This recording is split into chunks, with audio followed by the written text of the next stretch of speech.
Ready? Okay, good afternoon. It is May 2nd, 2025, and it is 12:02. This is the 28th meeting of the Baltimore County Administrative Charging Committee. We start all meetings with a roll call, beginning with me, Joan Harris. Sharon Connect. Christopher Stewart. Dawn DeShawn. Tamisha Peterson. First order of business, anybody have any issues or need to discuss the minutes from the April 4 meeting? If not, then may I have a motion to adopt those minutes, please? Yes, be it so moved that the Baltimore County Administrative Charging Committee hereby adopts the April 4, 2025 meeting minutes as presented. Second. All in favor? Aye. Aye. And they are so approved. New business, do we have any, Henry? Sure. Okay, I don't think our last meeting, the General Assembly had adjourned yet, so I won't go into a full legislative recap. There is one, if you want to watch the recording of the last PAB meeting, and it's also going to be in the minutes. A list of every bill introduced that dealt with the Maryland Police Accountability Act. The only one that passed or even got a vote in committee is the change to the 1 year and 1 day rule. That one did pass.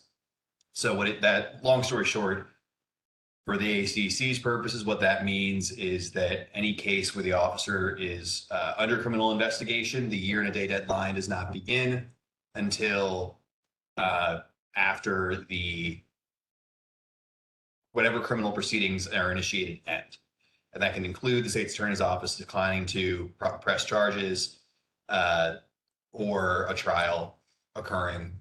Once that happens, or notification that the officer is not under criminal investigation. So if there's any sort of question there, it runs from that date. Now, to further, there's two other small changes. The first is that Internal Affairs must submit to the ACC complaints or the ROIs for complaints within 334 days of the complaint being made. What the statute never included initially was when IA has to submit the complaints to the ACC by. So in theory, they could submit it on the 1 year and 1 day mark, and the ACC would have to meet and review and deliberate and issue everything that same day. That wasn't happening in most jurisdictions, but I know that in Baltimore City, this is public information because the ACC meets openly. There are questions about it being submitted late in the process. So this kind of puts a deadline there. Our internal affairs schedule that's not going to change the way they operate because they've been submitting ROIs typically 10 months out from the SOL. So that's not going to be a big issue. It also does put a deadline. It means that they actually extended the deadline, for other cases where now it's 390 days is the deadline for the ACC to issue an opinion. So they kind of tweaked a lot of the deadlines. And I think part of that was to help jurisdictions that are feeling overburdened by the volume of cases to basically say that from the date that IA submits it, you have 60 days essentially to issue a decision. So Henry, who tracks that for us, for the committee, all of these dates? The dates, so Internal Affairs has a internal reporting system, and I work with Major Gorman so he has all the dates of the ACC meetings. He knows when we meet, and they internally track, okay, a case came in, we have X number of days before it has to go to the ACC. So we don't have to take it upon ourselves to do any diary system on. No, I wouldn't, and I don't think there's a need for that. I think it's something that IA handles internally. If for whatever reason there's an issue there, that's something we can, address down the line, but I think it's fine for right now. All right. The only other update is trial boards. There was a trial board. There have been 2 since the meeting in April.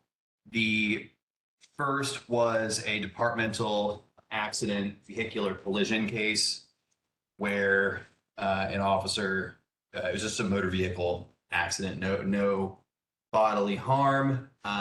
The trial board met on April 15th and ruled that found the officer not guilty of the traffic violation.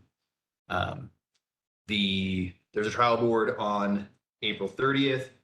The officer was charged for excessive use of force, rude and discourteous conduct, and failure to notify a supervisor of his use of force. The officer pled guilty to rude and discourteous conduct and failure to notify a supervisor and received written reprimand for both of those. He accepted the recommendations of the ACC and was found not guilty of excessive use of force by a vote of 3-0. So that was on April 30th. There is one trial board currently pending. May 14th, the officer was charged with failure to take appropriate police action.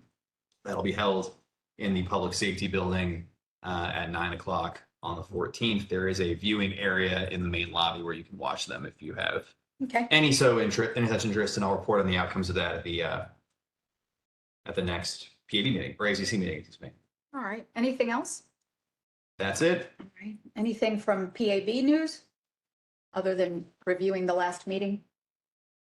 Nothing. No substantive Okay, changes. I mean, like outside of nothing that impacts the ACC. okay. So we're going to go into closed session then next to conduct our business. But just a reminder, the next meeting date and location, June 6, 2025 at 12 noon, both on WebEx and in room 118 of the Baltimore County Historic Courthouse. So may I have a motion, please, to enter closed session?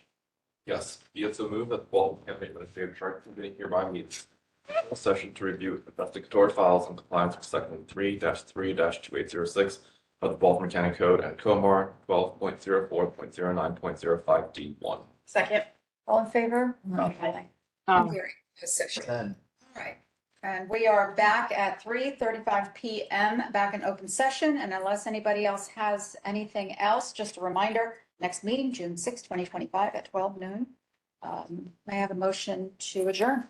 Yes, be it so moved that the Baltimore County Administrative Charge Committee hereby adjourns until June 6, 2025, at which time they shall meet in room 118 of the Baltimore County Historic Courthouse and by WebEx at 12 PM.